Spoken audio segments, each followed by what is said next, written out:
Hind Defense Aspirants. Welcome back to my channel SSP Success.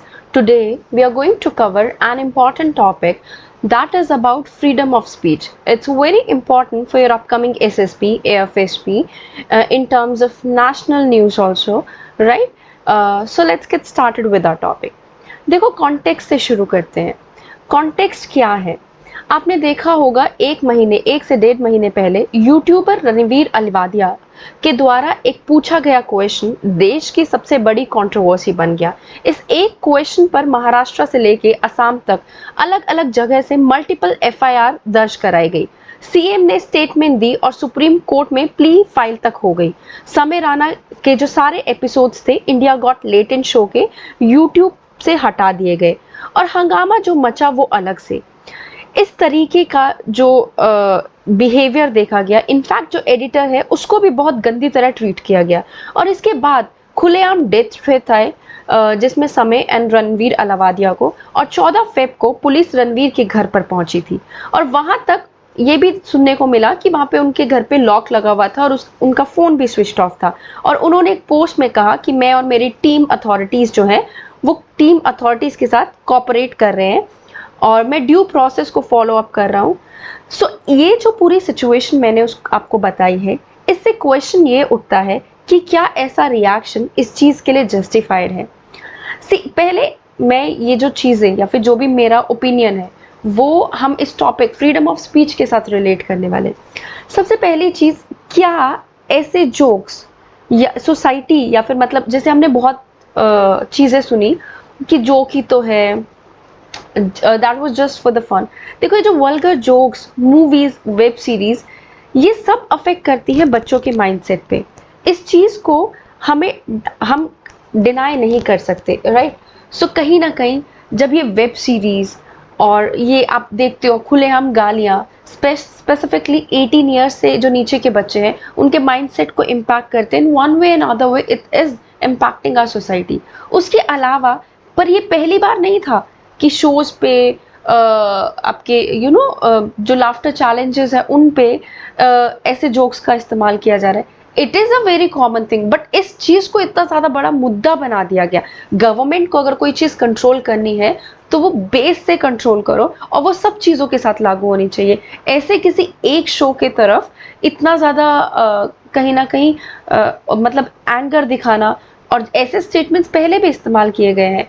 I am not to with ये India got latent और something, but it should be like from the base. हमें हर चीज़ को overcome करने की ज़रूरत है. अब जान लेते हैं फ्रीडम ऑफ स्पीच होता क्या है. देखो फ्रीडम ऑफ स्पीच ना बहुत इम्पॉर्टेंट या फिर हम कहें फंडामेंटल पिलर है डेमोक्रेसी का, जिसमें एक इंडिविजुअल खुद को एक्सप्रेस कर सकता है, खुद के थॉट्स को, ओपिनियन को, क्रिएटिविटी को, बिना किसी डर के और बिना किसी प्रेसिकेशन के डर के, राइट. अभी डिजिटल एज में स्पेसिफिकली आपको सोशल मीडिया काफ़ी सारे नए कॉम्प्लेक्सिटीज़ को इंट्रोड्यूस किया है जिसमें फ्री बैलेंस करना फ्री स्पीच को कंटेंट रिस्पॉन्सिबिलिटी के साथ मुश्किल हो गया. एक रीसेंट कंट्रोवर्सी जो कि वल्गर जोक्स जिसमें हमने देखा गया इंडिया गॉट लेटेंट में, उसने डिबेट्स जो है एक्सप्रेस के, फ्री एक्सप्रेशन के, कंटेंट रेगुलेशन के, पब्लिक अकाउंटेबिलिटी के, which is true also. Content regulate होना चाहिए बट वो किसी एक शो के साथ नहीं, वो हर चीज़ के साथ. डेथ थ्रेट्स खुलेआम दिए जाते हैं सोशल मीडिया में. ईव टीज मतलब ऐसे बहुत सारी चीज़ें होती है सोशल मीडिया पे. आप देखते हो कि कैसे वो किया जाता है, हरास किया जाता है, राइट. नेक्स्ट, क्यों ये बहुत ज़रूरी है और क्यों ये मैटर करता है.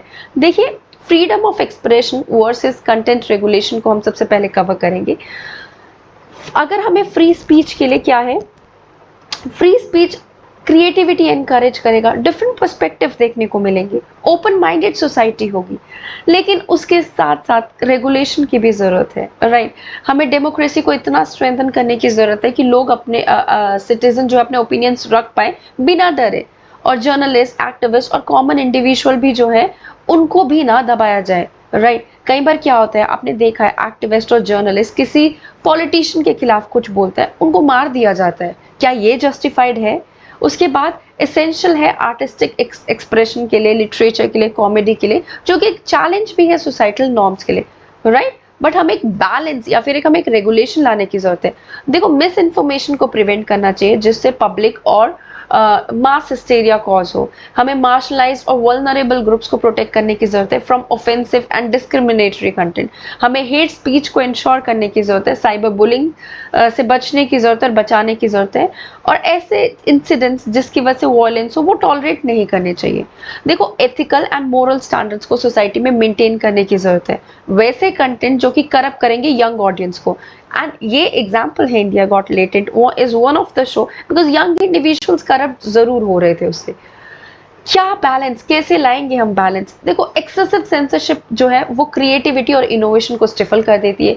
रेगुलेशन ट्रांसपेरेंट होना चाहिए, जिसमें डिफाइंड क्राइटेरियाज होने चाहिए जो डिस्टिंग्विश कर पाए हेट स्पीच को क्रिटिसिज्म से। गवर्नमेंट, डिजिटल प्लेटफॉर्म और इंडिपेंडेंट वॉच डॉग सबको कोलैबोरेट करना चाहिए for fair policies, right? We need to strike a balance जो इंश्योर करे फ्री स्पीच कहीं ना कहीं मतलब एक तरीके का टूल ना बने हार्म के लिए, राइट? अभी रोल क्या है ह्यूमर का डिजिटल मीडिया में, वो देख लेते हैं। देखो, हमने देखा है हिस्टोरिकली इस सटायर ने एक क्रिटिकल रोल प्ले किया है क्वेश्चंस पूछने के लिए अथॉरिटीज को, पॉलिटिक्स को, आउटडेटेड ट्रेडिशन को।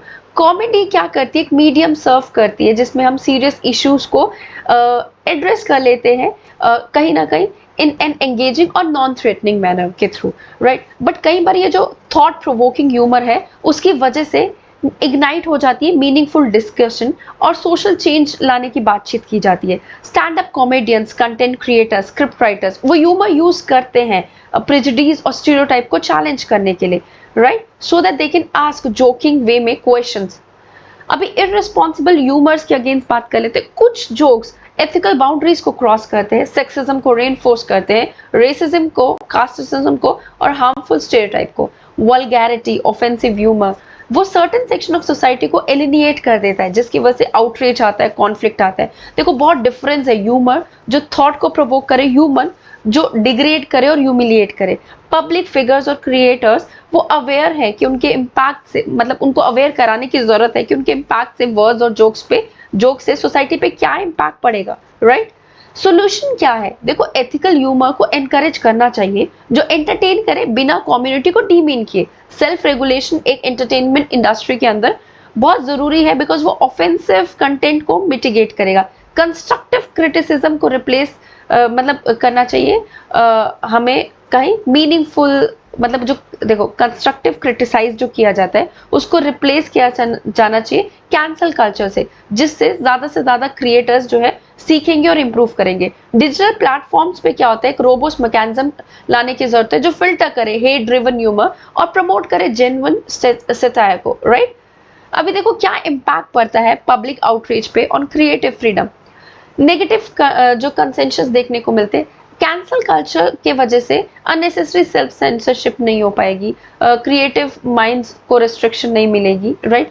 ऑनलाइन बैकलैश जो है वो प्रॉपर मतलब वो क्या करता है, वो उसमें प्रॉपर कंटेक्स्ट कहीं ना कहीं लैक होता है, तो नेटिजन जो है वो इमोशनली रिएक्ट करते हैं बिना पूरे नैरेटिव को समझते हुए। ऐसा ही हुआ समीर रैना के केस में भी। Followers were there, right? मतलब उनके फॉर में भी थे, अगेंस्ट में भी थे, बिकॉज लोग ऐसे देख रहे कि एक वही तो बोला, पहले भी तो ऐसे स्टेटमेंट्स बोली गई है, तो ये जो पहले भी बोली गई वाली जो चीज है वही अगर हम बेस से खत्म कर दे तो सोशल मीडिया के ट्रायल्स जो है वो समटाइम लीगल सिस्टम को ओवरशैडो कर देते हैं, जिससे अनफेयर जजमेंट देखने को मिलती है। ये जो फेयर ऑफ कंट्रोवर्सी है वो कई बार डिस्करेज करती है कंटेंट क्रिएटर्स को from addressing important but sensitive social issues को भी, right?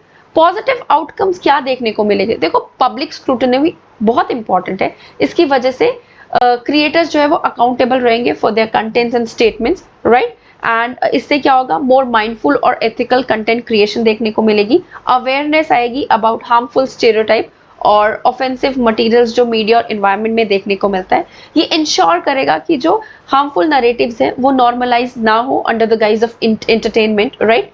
Finding the middle ground, that should be the option, or we can say a balanced approach. हमें एक ऐसे कल्चर को encourage करने की जरूरत है जहाँ पे कंस्ट्रक्टिव फीडबैक दिया जाए rather than resorting to online hate. हमें ड्यू प्रोसेस को इम्प्लीमेंट करने की जरूरत है, पहले कंटेंट को डाउन करने से पहले या फिर क्रिएटर्स को पनिश करने से पहले। प्लेटफॉर्म्स को मीडिएट करने की जरूरत है कंटेंट क्रिएटर्स एंड ऑडियंस के बीच में, सो दैट एक हेल्दी डिस्कोर्स है। एजुकेशन देने की बहुत ज़्यादा ज़रूरत है डिजिटल लिटरेसी पे, जिससे ऑडियंस अंडरस्टैंड कर पाएंगे कि क्या इंटेंट है कंटेंट के पीछे और अननेसेसरी आउटरीच ना देखने को मिले, राइट। लीगल इम्प्लीकेशंस क्या है डिजिटल कंटेंट क्रिएटर्स के लिए? देखो, आईटी एक्ट 2000 जो रेगुलेट करता है ऑनलाइन कंटेंट को, डेटा प्रोटेक्शन को, साइबर क्राइम्स को, आईपीसी सेक्शन 153 295 ए जो पीनलाइज करता है कंटेंट को जो प्रमोट करते हैं एनिमिटी ग्रुप्स के बीच में और जो रिलीजियस सेंटिमेंट्स को हर्ट करते हैं, डिफेमेशन लॉज जो इंडिविजुअल को प्रोटेक्ट करता है और इंस्टीट्यूशन को फ्रॉम फॉल्स और damaging claims, indecent representation of women act 1986 जो रिस्ट्रिक्ट करता है वल्गर पोर्ट्रेल को वुमेन की इन मीडिया, पोश एक्ट 2013 जो अप्लाई किया जाता है वर्क प्लेस में, जिसमें डिजिटल प्लेटफॉर्म्स आते हैं जिसमें सेक्सुअल हरासमेंट को प्रिवेंट किया जाता है, राइट। चैलेंजेस की बात करते हैं, देखो लॉज काफी वेग है जो लीड करते हैं मिसयूज एंड रॉन्गफुल एक्विजिशन पे। वास्टनेस जो है ना इंटरनेट की, वो कंटेंट रेगुलेशन को और डिफिकल्ट बनाता है बिना without infringing on free speech. ये जो सब्जेक्टिव नेचर है ऑफेंस का, वो उसको और ज़्यादा मुश्किल बना देता है। हमारे लिए मुश्किल हो जाता है क्लियर लीगल बाउंड्री ड्रॉ करना। काफ़ी सारे क्रिएटर्स स्पेशली छोटे इन्फ्लुएंसर्स वो अनअवेयर है डिजिटल लॉस को लेके, तो उनको कहीं ना कहीं putting them at a risk of legal repercussions, उनको उससे पहले अवेयर करने की ज़रूरत है। वे फॉरवर्ड क्या है इसका? देखो, गवर्नमेंट को टेक कंपनीज के साथ काम करने की जरूरत है so that clear and consistent content policies आए। रेगुलर अवेयरनेस प्रोग्राम होने चाहिए कंटेंट क्रिएटर्स के लिए सो दैट लीगल इम्प्लीकेशन और एथिकल रिस्पॉन्सिबिलिटीज देखने को मिले। एक बैलेंस फ्रेमवर्क होना चाहिए जो डिफरेंशिएट करे हार्मफुल कंटेंट और कंट्रोवर्शियल ओपिनियंस के बीच में। अदर देन दैट, एस्टैब्लिश करना चाहिए independent regulatory bodies so that we will be able to handle grievances fairly, right. Ethical responsibilities क्या है इन्फ्लुएंसर्स की? देखो, क्यों ये मैटर भी करता है, इन्फ्लुएंसर्स बहुत अच्छी खासी पावर होल्ड करते हैं ऑडियंस को, उनके बिलीव्स को शेप करने के लिए, राइट। उनकी एंडोर्समेंट की वजह से ट्रेंड्स, कंज्यूमर बिहेवियर और इवन पॉलिटिकल नैरेटिव सेट होता है। अगर हमने अनचेक इन्फ्लुएंसिंग की तो उसकी वजह से मिस इन्फॉर्मेशन स्प्रेड होती है, अनएथिकल मार्केटिंग देखने को मिलती है और इररिस्पॉन्सिबल बिहेवियर भी देखने को मिलता है, राइट। कॉमन इश्यूज क्या है? काफी इन्फ्लुएंसर्स प्रमोट करते हैं मिसलीडिंग और exaggerated claims, specially health care, finance, educator sectors में, जो कि होता ही नहीं है। कुछ इन्फ्लुएंसर्स अनएथिकल ब्रांड एंडोर्समेंट्स के साथ भी एंगेज होते हैं for personal gain. Irresponsible remark, joke perpetuate करता है नेगेटिव स्टीरियोटाइप्स को और सोशल डिवीजन को भी। देखो, एक लैक ऑफ ट्रांसपेरेंसी है पेड प्रमोशंस के अंदर और हिडन स्पॉन्सरशिप्स के अंदर जो ऑडियंस को मिसलीड करते हुए आ रहा है, राइट। सोल्यूशन क्या है? प्लेटफॉर्म्स को इन्फोर्स करना चाहिए stricter transparency guidelines on sponsored content. Influencers को फैक्ट चेक करना चाहिए और वेरीफाई करना चाहिए credibility of the information they share. Ethical training programme should be introduce so that influencers understand करें अपने रिस्पॉन्सिबिलिटीज। ऑडियंस को एजुकेट करना चाहिए डिजिटल लिटरेसी पे सो दैट वो क्रिटिकली एनालाइज कर सके कंटेंट को before accepting as it is the truth, right.